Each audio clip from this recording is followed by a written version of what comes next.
Nasala!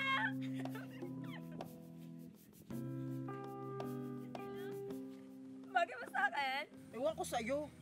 Si Christian, si Pitpit, lalaki talaga siya. Ayan, ayan yan. Yan, ayan. Bihati niya, parang lang niya.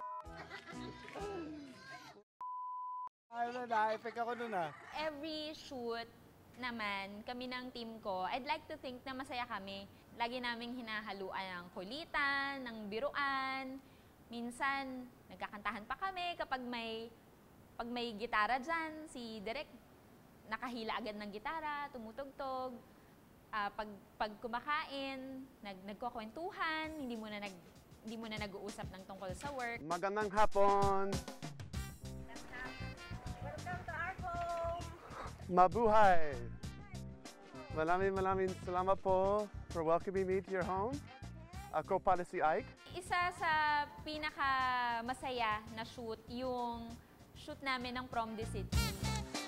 So how do you find the place? Very far removed from Manila. Dahil doon sa relax na atmosphere nung environment, nung location, tapos in case study namin, masayahin din si Ike, mapagbiro din siya. Kasi as it is, mahirap na yung paggawa ng docu eh. Pressured na kayo dahil limitado yung oras nyo, limitado yung resources nyo. Seryoso kami doon sa proseso, pero yung paraan kung paano namin ginagawa yung proseso, ginagawa naming fun, relax lang, chill lang.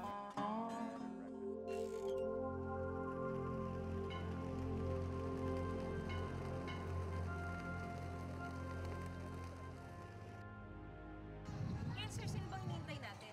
Si Stapa, tsaka yung contender na dalawa. Niload ko sila ng Merkules. So ngayon sila, kaninang umaga sila hinihagis, pinawalan. Ewan ko kung makakauwi sila, Tacloban. Kapag sinabi mong kalapate, malamang pumapasok sa isip ng ordinary mong kapitbahay, ay yung mga nasa bubong, yung nag-aalaga ng kalami, palakpak ng palakpak ng palakpak. Gusto ko kasi patunayan din sa kanila na kaya ko manalo. May malaki palang pera to na pwede mo mapala. Pero sa karera sa langit, ipinakita mo yung ibang side eh. Na para sa iba, hindi ito basta-basta pag-aalaga na alaga mo lang. Ito ay isang, para sa kanila paligsahan, para sa kanila eh, mahalaga pa yung kalapate kaysa sa pamilya nila minsan.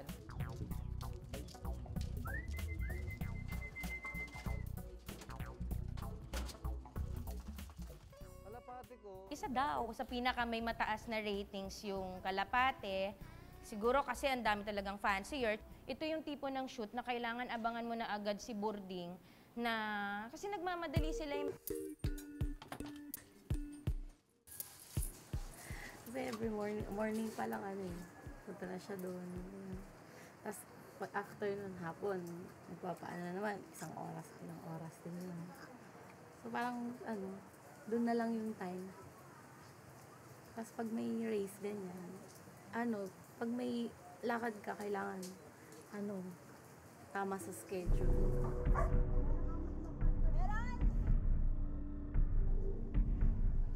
Nakita na kayo?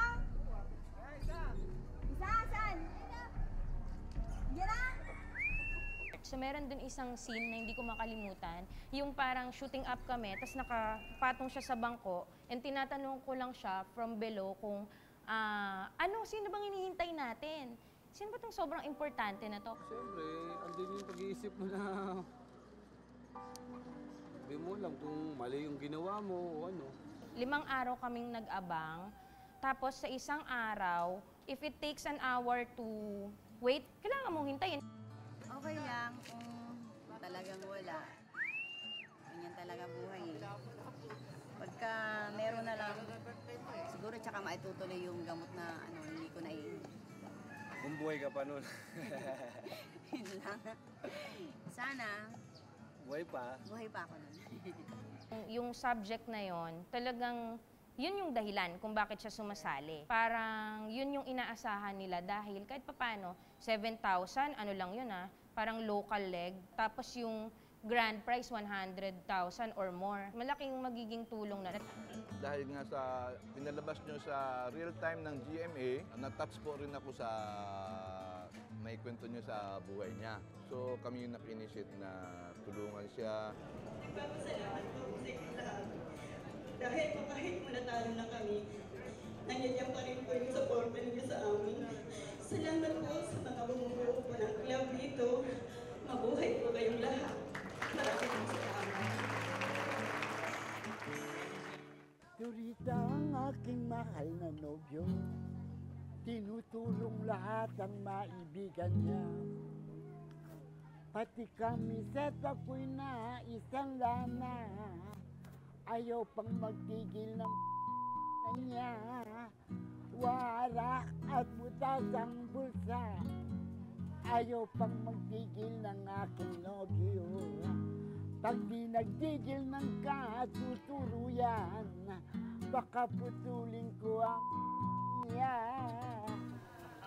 Madalas kasi kapag gumagawa tayo ng storya sa LGBT community, madalas ang focus sila yung katatawanan. Nakakatawa sila. Iniwasan natin yun eh. Eh, mangyari nga, mga kapatid ko galit sa akin. Ayaw nung ganun sitwasyon na bakla ako. Hindi matanggap nilang may kapatid silang bakla. Pagod na ako. Tama na, tay. Sabi ko na sa'yo. Tama na, tay. Ikaw, pagka hindi ka magpataka lalaki, patuloy kong gagawin sa ito. Tama na. Minsan, kung paluin ako ng sentro, tinatamaan ako sa bayang. May anak akong bakla. Walang hiya ka. Yung pinarusahan sila ng ama, lahat ng mga gumugulpi sa akin, patay silang lahat. Kumbaga, itong mga tinutukoy nating membro ng LGBT community, hindi sila yung katatawanan. May buhay sila at meron ding insight sa buhay nila na matututunan tayo.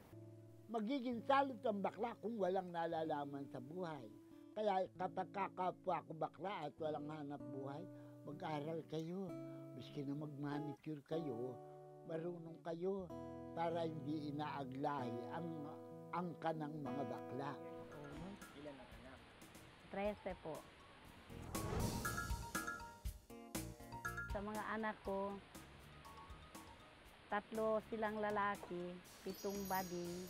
Sabi ni nanay, 7 lang daw ang bading. So, ibig sabihin, ilan ang bading? 8, 8. Hindi 7. Kasi kasama na ako doon.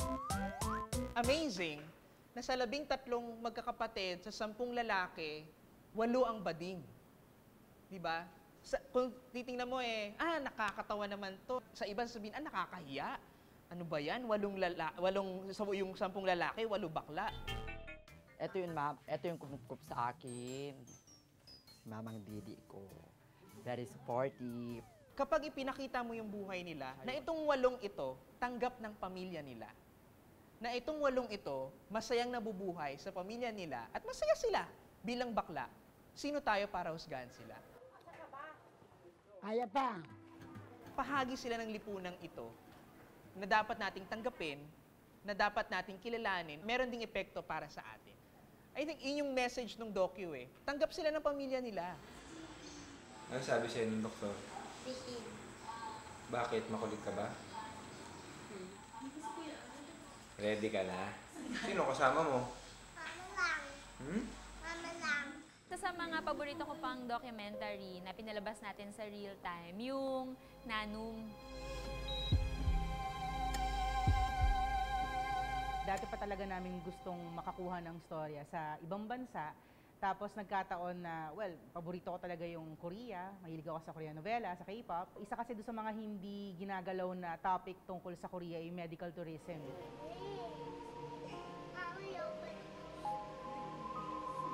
Muntik na kaming hindi makaalis nun kasi may lagnat yung mga bata. Tapos yung lagnat pa nila, mataas talaga, yung mga 38.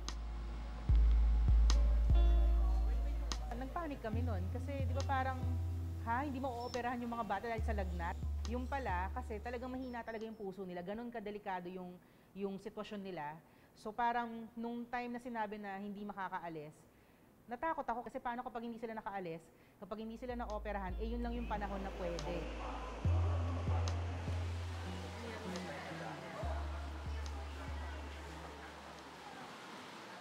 siya kaysa kagabi. Nakatulog naman siya kagabi na okay. Nung nasa Pilipinas siya, kasi parang ang kinikwento nung nanay, pag tuwing inaatake yung anak niya, wala talagang gamot, hindi sila pumupunta ng ospital. Wala rin kasi silang pera eh.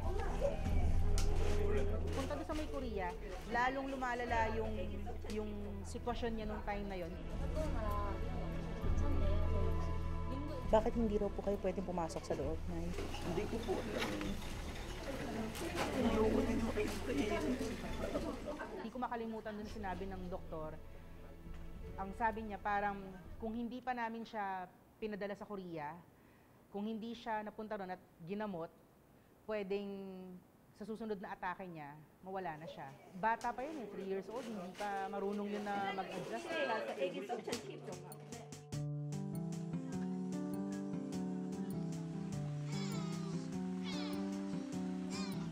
Awa ng Diyos, nung una, parang sabi nga sa kanila, parang hindi raw dapat ooperahan muna kasi yung chances of survival niya, maliit.